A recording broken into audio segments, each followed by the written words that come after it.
दोन दहशतवादी गोळीबार करत फ्लाईटमध्ये घुसले आणि त्यांनी एका पॅसेंजरच्या डोक्यात गोळ्या घातल्या। 3 लेकरांचा जीव वाचवण्यासाठी एका कॅबिन क्रूने स्वतःचा जीव अर्पण केला आणि त्याच कॅबिन क्रूला 3 देशांनी म्हणजे अमेरिका, पाकिस्तान आणि इंडियानी राष्ट्रीय पुरस्कार दिला।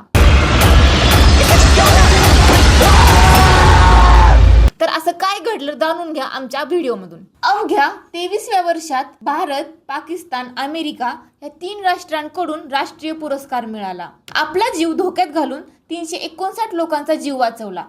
तर ही गोष्ट आहे नीरजा बनोत यांची। अवघ्या 22व्या वर्षात त्यांचा विवाह झाला। जेव्हा विवाह झाला तेव्हा नवरा खूप जास्त प्रमाणात मारहाण करायचा। त्यामुळे नीरजानी त्यांच्या नवऱ्यापासून वेगळा व्हायचा निर्णय घेतला। त्या वापस त्यांच्या आई वडिलांसोबत राहू लागल्या। त्या दिसायला खूप सुंदर होता, त्याच्यामुळे त्यांनी मॉडेलिंग मध्ये गेल्या। त्याच्यामध्ये त्यांनी विको असेल, कोलगेट असेल अशा विविध ब्रँड्सची त्यांनी ऍड पण केली।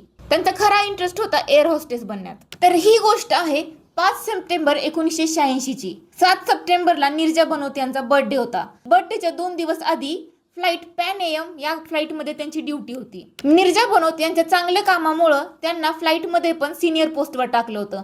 कॅबिन क्रूच्या सिनियर पोस्टवर ते काम करायच्या। त्या ज्या फ्लाइट मध्ये होत्या ती फ्लाइट मुंबईवरून कराचीवरून न्यूयॉर्कला जाणार होती। फ्लाइट जेव्हा कराची येथे उतरली तेव्हा काही पॅसेंजर कराचीमध्ये उतरले तेव्हा 2 टेररिस्ट फायरिंग करत फ्लाइट मध्ये घुसले। त्यांनी फ्लाइट मध्ये घुसल्या एका व्यक्तीच्या डोक्यात गोळ्या घातल्या। हे बघून सर्व घाबरून गेले। नीरजा समोर गेल्या, त्यांनी पायलट आणि को पायलटला काय घडलं ह्या सर्व गोष्टी सांगितल्या। पायलट आणि को पायलटला निघून जा असं त्यांनी सांगितलं, पण त्यानंतर ते टेररिस्ट थांबले नाहीत। त्यांनी नीरजा आणि बाकीच्या स्टाफला सांगितलं की तुम्ही जा आणि जेवढे फ्लाइट मध्ये अमेरिकन आहेत त्या सर्वांचे पासपोर्ट जमा करून माझ्याकडे आणून द्या। तर हे कोण होते टेररिस्ट? हे टेररिस्ट फिलिस्तीनी आतंकवादी होते। त्यांना अमेरिकेवर दबाव आणून त्यांच्या काही आतंकवाद्यांना अमेरिकेच्या जेलमधून सोडून घ्यायचं होतं। त्यामुळे त्यांनी ही फ्लाइट हायजॅक केली। नीरजा आणि बाकीच्या सर्व कर्मचाऱ्यांवर ते दबाव आणू लागले की सरकारला कॉन्टॅक्ट करा, आम्हाला बोलायचं आहे। पण तेवढ्यात असं काय झालं, 17 तास फ्लाइट हायजॅक होती। पायलट आणि को पायलट पळून गेले, त्याच्यामुळे बाकीच्यांना काहीच करता आलं नाही। 17 तास सर्व पॅसेंजर्स म्हणजे 359 लोक टेररिस्टच्या हातात होते। 17 तासांनी फ्लाइटची लाईट गेली।